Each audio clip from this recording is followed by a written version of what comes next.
Yun, magandang araw po sa inyo lahat. Welcome po sa panibagong reaction video dito sa Makapili TV. Ngayon ito, ang pag-uusapan po natin, itong darating kasing SONA ni Pangulong Bongbong Marcos, kumbaga, naramdaman mo na ba, kumbaga sa 3 taon na pamamahala, kasi ito na yung pangatlong taon ni Pangulong Bongbong Marcos. So, sa loob ng 3 taon na paghahawak ni Pangulong Bongbong Marcos, ano na ba yung kalagayan ng mga kababayan nating mga mahihirap? So, di mo natin dapat pag-usapan dito yung mga, sabihin natin yung mga mayayaman, yung may pera. Kasi hindi naman sila direktang, kumbaga, hindi nila nararamdaman yung hirap ng pagtaas ng presyo ng bilihin. Na sinasabi ng administrasyon natin ngayon na bumabada yung inflation. So, yung inflation, yun po yung kakayanan po ng bawat Pilipinong may hirap na makabili. Kumbaga purchasing power nga daw po. Yan po yung ibig sabihin daw ng inflation. Yun ang po sabi nila. So, yun nga, ikaw ba na ordinaryong Pilipino, ramdam mo ba na guminhawa ba yung buhay natin? So, ano ba yung mga, sabihin natin, ano ba yung uh, pinaka, sabihin natin, pinaka magiging sukatan para masabi natin na guminhawa ang buhay ng isang Pilipino. So ito, panoorin po natin itong yung mga ginawang interview sa mga kababayan nating mga ordinaryong Pilipino. So ano ba yung mga nararanasan nila sa mga pang-araw-araw? So bago natin simulan yung topic na yan, kung hindi ka pa nakasubscribe sa Makapili TV, baka pwede naman pakipindot yung subscribe button. At the same time, palit na rin ng video. Wala naman pong bayad dyan. Kaya, pindot na. So ito, panoorin po natin to. 3 beses sa isang araw dapat kumain ang bawat individual. Ayon yan sa mga health organization. Pero sa kasalukuyang presyo ng mga bilihin, kumustahin natin ang ilan sa ating mga kapatid matapos ang ilang taong pamumuno ni Pangulong Bongbong Marcos. Sir, magkano ang budget mo araw-araw para sa pangangailangan? Yan, mga 300. Yan, araw Kasya sa... po ba yun sa araw-araw ko ninyo? Hindi po, kulang po. Sa mahal po na bilihin natin ngayon. Sir, ilang beses mo kayo nakakain sa isang araw, buong pamilya ko ninyo? Ay, ano naman po, kompleto naman po. Kompleto. Hindi, kulang pa rin po. Hindi pa rin po sapat. Wala naman akong nabalita na. So, yung unang in-interview, ang kanyang, kumbaga, ang pinupunto niya, yung mataas na presyo ng bilihin. So, kulang daw kumbaga, yung pang-araw-araw niya, 300 yung ginagastos niya. So, hindi pa natin alam kung ilan yung miyembro ng pamilya niya. So, yung 300, yun yung pinaka-expenses niya sa loob ng isang araw. So, tuloy natin to. So, para kailangan malaman natin muna kung ano ba yung idinadaing itong ng mga ordinaryong Pilipino. So, i-assume natin yun na empleyado yun. So, itong susunod po, nagnenegosyo. So, tingnan natin ano yung sentimiento naman niya. Bababa yung presyo ng bilhin kasi mahal ang bilhin ngayon.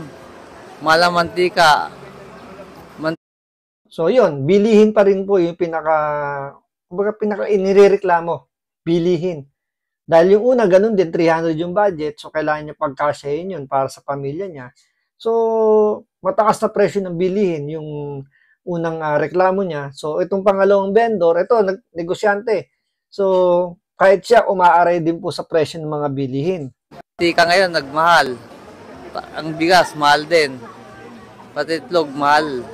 Kami bilang magta-tricycle, sa amin yung 10 oras, maganda ng biyahe namin yon.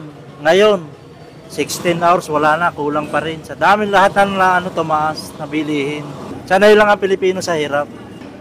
Sanay lang sa hirap ang Pilipino. Dito may punto rito si Manong na totoo naman, sanay sa hirap ang Pilipino.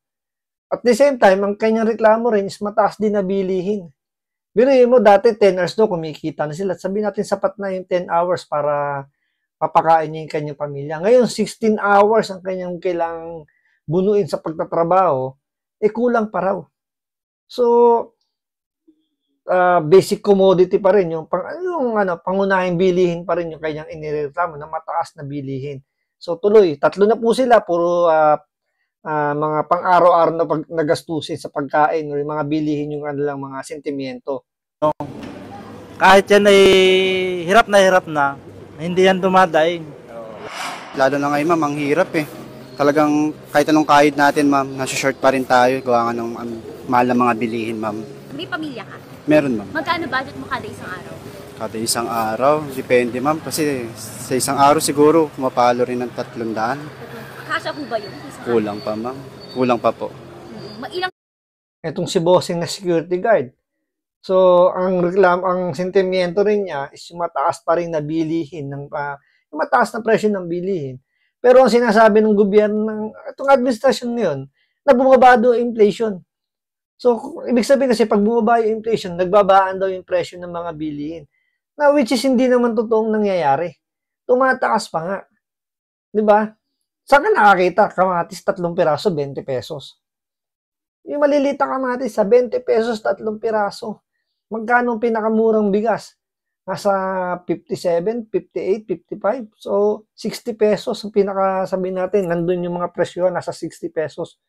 So, 300 yung binabudget ngayon ng mga isang ordinaryong Pilipino para mapakain yung kanilang mga pamilya. So, hindi pa natin alam yung 300 na yun, talagang sakto ba, kulang, or sobra. Pero malamang sa malamang, pinagkakasya para lang umabot hanggang gabi.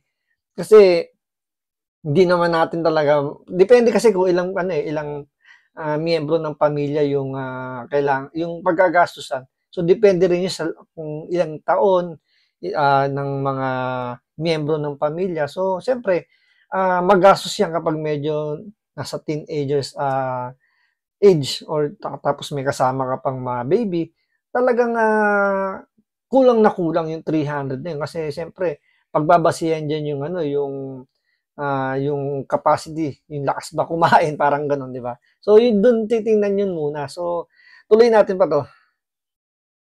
Best po kayo nakakain sa isang araw, pamilya mo? 3 times a day naman po ma'am, pero kinakapos pa rin po. Ilang beses na po kayo nakakain sa isang araw? 3, 2, ganun lang.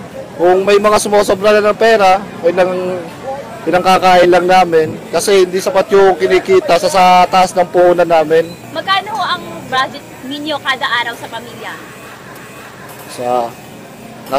Nag-range na lang kami sa 500 to 800, ganun lang. Ang budget nyo kada araw? Napapakain nyo naman yung buong pamilya nyo dati? So, swerte pa rito si Kuya dahil 500 to 800 meron siyang budget kasi may negosyo. Pero yung mga kababayan natin, yung mga nauna, usually nasa 300 lang daw yung ibinabudget. So, kulang pa yun. Kumbaga parang yun yung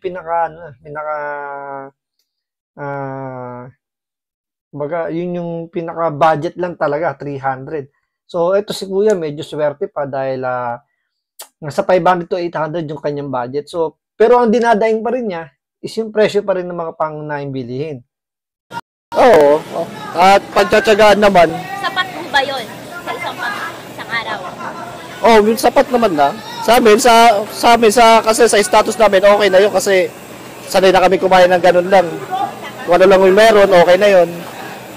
Oo, 5 anak ko eh. Magkano ho ang budget nyo sa isang araw? 500 lang binibigay ko sa asawa ko eh. Kaya lang, may 4 na anak ako nag-aaral. Kasya po ba yung 500 araw-araw? Ay, hindi. Nangungutang nga ako ng 5-6 eh. Sa ngayon, hindi pa rin bumababa sa 50 pesos kada kilo ang presyo ng bigas. Kaya naman inaabangan ng publiko ang paliwanag dito ng Pangulo sa susunod niyang SONA. Abangan at subaybayan ang special coverage ng News 5 sa ikatlong State of the Nation. Ang tanong dyan, kung mababanggit ba yan ni Pangulong Bongbong Marcos? Or kung banggitin ba niya yan, kumbaga, yun ba talaga yung totoong nangyayari? So, titingnan natin dyan, mas tataas ang kilay ng mga Pilipino kung may address niya yan. So, yun nga, balik tayo dyan. So, ang nagiging sukatan ngayon, kung masabi natin umaasenso ang Pilipinas, sabi natin, nakakaramdam ng pag-unlad, yung mga ordinaryong Pilipino na nasa mga mahihirap. Yun doon natin malalaman kasi yung masasabi natin umunlad. Kung itong mga ordinaryong Pilipino is nakakabili ng mga pangunahing bili, pagkain, nang hindi sila nahihirapan. 'Di ba? Kasi kung ito tingnan niyo na lang kung yung mga yan nga nahihirapan ng pagkasyahin yung budget nila, considering meron silang pinagkakakitaan talagang sabihin natin na medyo mataas-taas ng kaunti. Isipin nyo paano pa yung mga kababayan natin na walang permanenteng trabaho na halimbawa nangangalakal. So paano nila pinagkakasya yung budget? 'Di ba? Paano nila pinagkakasya yun?